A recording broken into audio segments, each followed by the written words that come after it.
Monsieur le ministre de l'Éducation nationale, distingués invités en vos titres, grades et qualités, chers élèves, chers lauréates, c'est pour moi un honneur immense de prendre la parole aujourd'hui en cette assistance. Je suis très touchée d'être désignée marraine de l'édition 2025 du concours Miss Math, Miss Science, et j'exprime ma sincère gratitude au ministre de l'Éducation nationale qui a porté son choix sur moi. Au-delà de ma personne, c'est une immense fierté partagée avec ma famille, comme vous l'avez vu, avec mes amis et surtout avec tous mes collaborateurs de la Sonatel. Je suis d'autant plus touchée que j'ai moi-même été en 2011 la toute première lauréate de ce concours. Je me souviens encore de cette fierté, mêlée d'hésitation, de timidité et d'espoir. À l'époque, je ne savais pas encore jusqu'où ce prix allait me mener, mais aujourd'hui, je suis là pour vous dire que vous aussi, vous pouvez aller loin.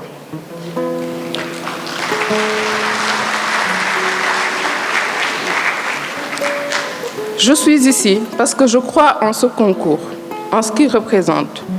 Une reconnaissance du talent des jeunes filles dans des disciplines où elles sont encore trop souvent sous-représentées. Que le gouvernement du Sénégal a récemment entreprise, notamment l'introduction du primaire à l'anglais, le renforcement de l'éducation religieuse et enfin la suppression récente de l'entrée en sixième.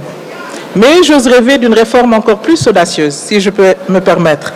C'est la nécessité d'abolir ces cloisons qui sont très rigides entre les séries scientifiques et les séries littéraires. Dès le collège, il est important d'offrir à chaque élève la liberté de choisir, de tailler sur mesure son major, son minor, comme le font les différentes filières américaines, et de tracer son propre chemin en fonction de ses propres passions. Parce qu'aujourd'hui, la créativité d'un écrivain peut éclairer un laboratoire, et la rigueur d'un mathématicien peut être source d'inspiration d'une œuvre. Et on l'a entendu à travers OMG et son parcours exceptionnel d'une scientifique devenue artiste aujourd'hui. Mon deuxième cap fut quand je pris le départ pour les États-Unis avec une bourse d'excellence à l'âge de 17 ans. Et je suis allée obtenir à l'université de Smith College, une des plus grandes universités de jeunes filles du monde, au Massachusetts, un bachelor mélangeant l'anthropologie comme minor et les sciences de l'environnement comme major. Et sur ce parcours, vous voyez toujours l'interdisciplinarité qui a guidé mon parcours professionnel. Mesdames les marraines de l'édition 2025, Madame le secrétaire général du ministère de l'Éducation nationale, Monsieur le directeur de l'enseignement moyen secondaire, Mesdames, Messieurs les directeurs et chefs de service, Mesdames, Messieurs les partenaires sociaux, syndicats et société civile,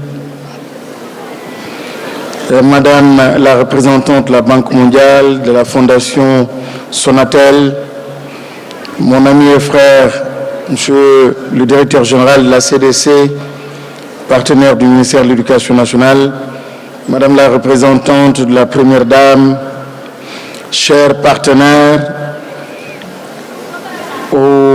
du ministère de l'Éducation nationale, et nous avons cité tout à l'heure d'ailleurs mon ami Papex et bien d'autres, Koulim Djoum,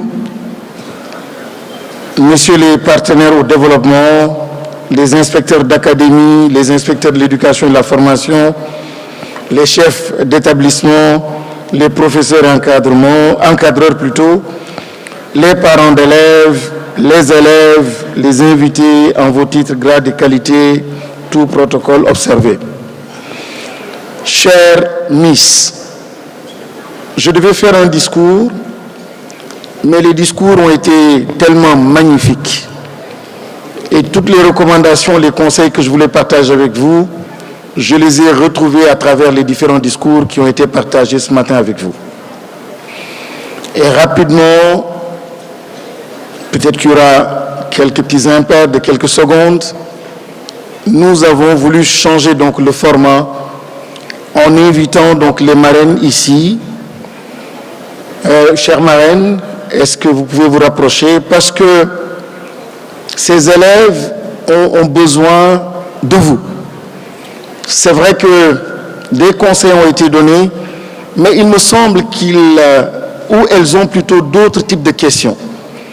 Malheureusement, des questions qui ne sont pas abordées parce que ce genre de cérémonie, on les veut très souvent savantes, les discours parfois sont très savants et les problèmes sont parfois beaucoup plus simples.